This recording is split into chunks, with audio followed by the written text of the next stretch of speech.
Okay, so you've given us a lot to dig into here, all sorts of stuff about how the DoD buys things, defense acquisition.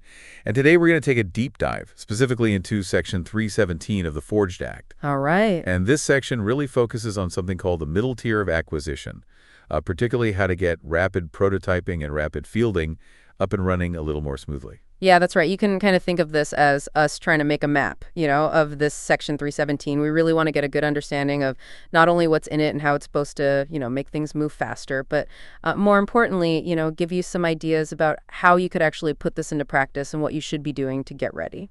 Exactly. And just to kind of set the stage, this is actually part of a whole series we're doing that's going to cover all the recommendations from this Forged Act. So we're looking at the big picture, one piece at a time. Now, something really important to keep in mind throughout this whole discussion, the mitigations and the measures of success that we're going to talk about. Those are really just suggestions from one of the reviewers, okay? And same thing with the alternative approaches. Those are just, potential alternative approaches. We're just exploring ideas here. Yeah, exactly. We're going to try to break down all the major parts of this Section 317, get a clear picture of what they're actually trying to do, and talk about some of the real-world consequences that could happen. Okay, so let's start with the basics. Why are we even talking about this? Why is Section 317 even a thing? What's the story behind this whole push? Well, the idea of this middle tier acquisition, it comes from, the DoD, and they've kind of known for a long time that the way they've been buying things, it's just too slow. For decades, people have been complaining about how long and inflexible these standard procurement processes are. Right. It feels like we've been hearing about this forever, right? These stories about how long it takes to actually get new tech to the people who need it. Absolutely. If you go back and look at, the Packard Commission from 1986, which you can find on history.defense.gov, they actually said we need to get new tech out there faster. And then you have the GAO, they've put out all these reports over the years, and you can check those out on jab.gov. They've consistently pointed out these huge delays that happen in the traditional acquisition system, and they really highlight the need for a more flexible approach. So this isn't like a brand new idea. This is building on a history of trying to do things better. Exactly. And right before this Section 317, there was Section 804 of the 2016 National Defense Authorization Act. That's where we first saw these middle-tier acquisition pathways, this rapid prototyping and rapid fielding.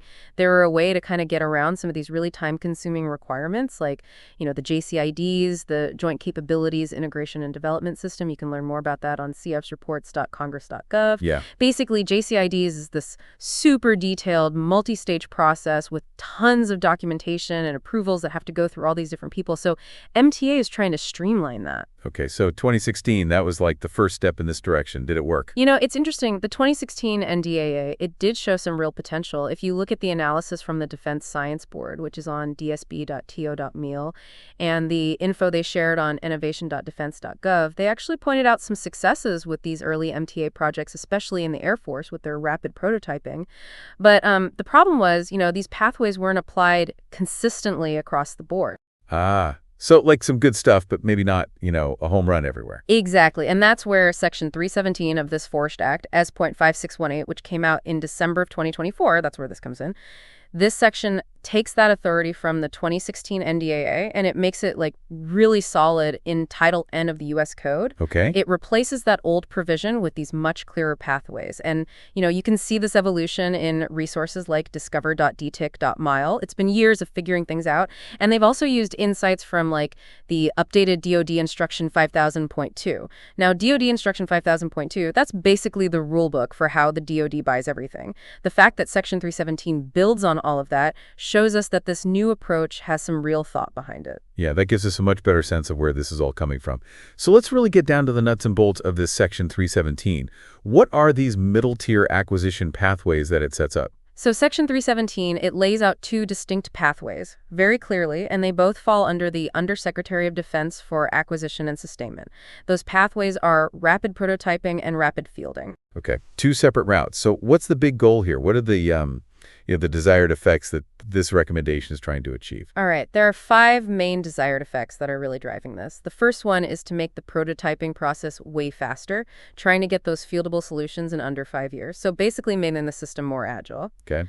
The second one, it's about getting technologies that have already been proven effective out in the field quickly, aiming for deployment within 6 months. That's a huge speed increase for getting that tech where it's needed. 6 months? That's incredibly fast for, the acquisition world. It is. And the third one is to streamline the whole process, trying to get those approval times down to around 6 months. That's a big boost for efficiency in those early stages.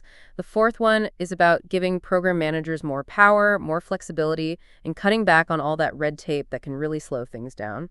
And lastly, it's meant to help with iterative prototyping and fielding, so, creating a system that encourages ongoing innovation and improvement. So if you're listening to this, think about how this might affect your work.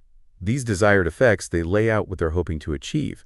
So if you're thinking of using these pathways, you'd want to see how to make that prototyping faster, how to deploy proven tech quickly, how to speed up those approvals, and how to use that extra flexibility to really drive innovation. Yeah, absolutely. But like with any big change, it's important to look at both sides, the good and the bad. This recommendation, it also points out the potential negative impacts. Right, it's not all sunshine and rainbows, right? What are some of the concerns people have with this approach? Well, they've identified several potential downsides. One big worry is that by potentially bypassing JCIDs, that traditional process, the stuff you buy, might not actually align with the bigger strategic goals and what the warfighters really need. So you might gain speed, but maybe lose some strategic focus. Uh-huh. Another concern is that rushing to meet those deadlines might mean less thorough testing, which could lead to putting out capabilities that have hidden flaws. Yeah, that's super important. Rushing something out there only to find out it doesn't really work, that could be way worse than just taking a little more time up front. Exactly. And then there's the possibility that when you give program managers more power, you might end up with, less consistent results across different programs. Plus, with less oversight, trying to move quickly, there's always a chance of going over budget or falling behind schedule, especially if projects aren't managed super carefully.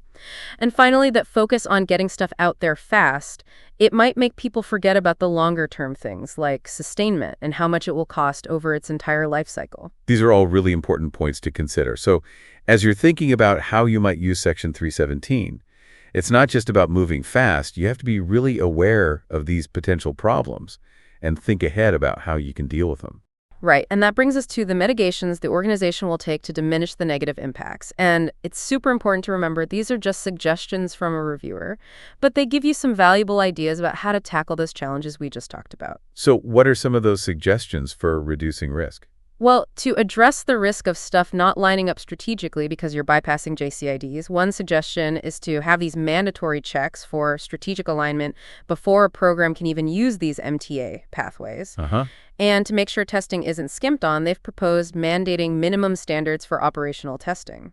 Now, for the worry about inconsistent results when program managers have more power, the idea is to create and use standardized training programs for these managers. Makes sense, right? Making sure all those program managers have the skills they need and they're all on the same page about how the process works. Exactly. And then, to keep the cost and the schedule in check, another suggestion is to have regular audits for programs that are using these rapid pathways, checking on their cost and progress.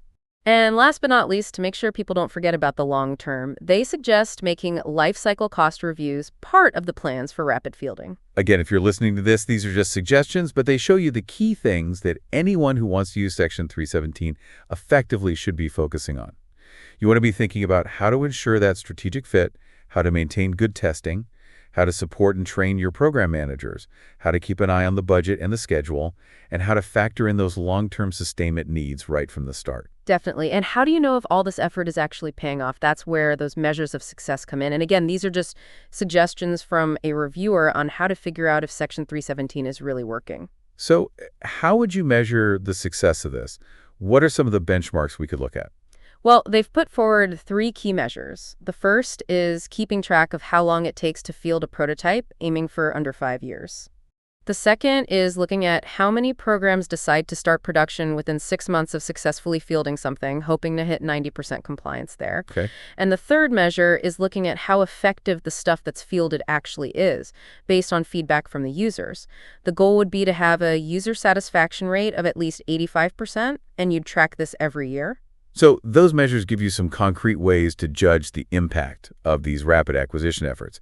If you're involved in putting this into action, you'd probably be looking at these numbers to see if you're hitting the mark. Now, it's also worth remembering that this approach in Section 317, it's not the only way to try and speed up acquisition. The review of this Forged Act also talks about alternative approaches. And again, these are just potential alternative approaches they thought about. What are some of these other options? One option is to improve the guidance that already exists for middle-tier acquisition, but not put it into law like they do with Section 317. The thinking there is that it might give you more flexibility as things change. Another approach they mention is going all in on building a digital acquisition platform. The reviewer specifically mentioned innovation.defense.gov as a place where you can see some of those concepts in action. The idea is that using these modern digital tools and platform, that could really speed up the acquisition process without needing a huge overhaul of the law. So it's like there are multiple levers you can pull to try and get stuff acquired faster, and this Section 317 is just one of the options. Exactly. Now, let's talk about the people who would be most affected by Section 317.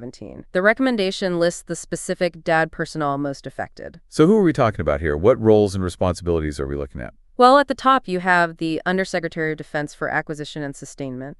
They're going to have more strategic responsibilities because they'll be in charge of setting up and making sure these new pathways are used consistently. Okay. Then you have the program managers. This is going to change things for them quite a bit. They're going to have more autonomy in how they run their programs, but they're also going to need new skills and probably have to coordinate more closely within their teams. Then you have the service acquisition executives. They're probably going to have to change how they do oversight, maybe taking on more of a decision-making role or giving more responsibility to people further down the line. And finally, the contracting officers and all the technical staff involved in acquisition, they'll need to be ready to adapt to these faster timelines and support the streamlined processes that Section 317 is trying to create. So this really highlights the human factor. If you're listening and your organization wants to use these middle-tier acquisition pathways effectively, you need to think about what kind of training your teams need, whether you need to adjust how your organization works, things like that. Yeah, absolutely. And to make all of this work smoothly, the DoD is probably going to need more additional resources. What kind of resources are we talking about? Beyond just changing policies and procedures, Well, they're saying they'll probably need money to support stuff like building and running prototyping facilities, and also for developing and running those specialized training programs that we mentioned for program managers and other staff to learn how to use these new acquisition pathways effectively. Okay. And then there's probably going to be a need to hire more people to help out those technical teams that are working on these fast-paced projects, and also to staff up those periodic audits of cost and progress that we talked about as a way to reduce risk. So it's not just about changing the rules. There are real costs involved that have to be factored in. Right. And anytime you make a big change in how things are done, you're going to have people who aren't thrilled about it. The review of the Forged Act also talks about stakeholders opposed and rationale for opposition. Who might be pushing back on this? Well, the traditional defense contractors, they might be a little worried. They could be concerned about losing some of their influence or involvement in these new, faster processes. And then you have the DoD oversight bodies that are already in place. They might have concerns, too, especially about the potential risks of not using that traditional JCID process as much, for making sure things are aligned strategically and requirements are thoroughly vetted.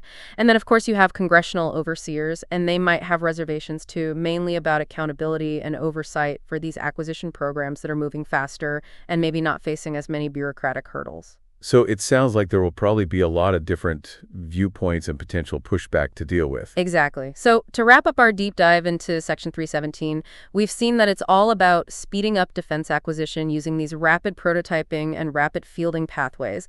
It builds on what they've learned in the past and tries to improve on those earlier efforts. While it has the potential to make things a lot faster and more agile and getting new capabilities out there, there are also some risks that need to be carefully managed. Yeah. Those reviewer suggestions about mitigating those risks and the ways they suggested for measuring success, those give us a really helpful framework to think about how to do this the right way. Yeah. And then the discussion of alternative approaches reminds us that there's not just one right way to speed up acquisition. And just to reiterate one more time for everyone listening, remember that those mitigations and measures of success are just suggestions from a reviewer, and those alternative approaches, those are just possibilities that they considered. You should really think of these as helpful information to guide your own planning, not as a set of hard and fast rules or solutions. Yeah, that's really important.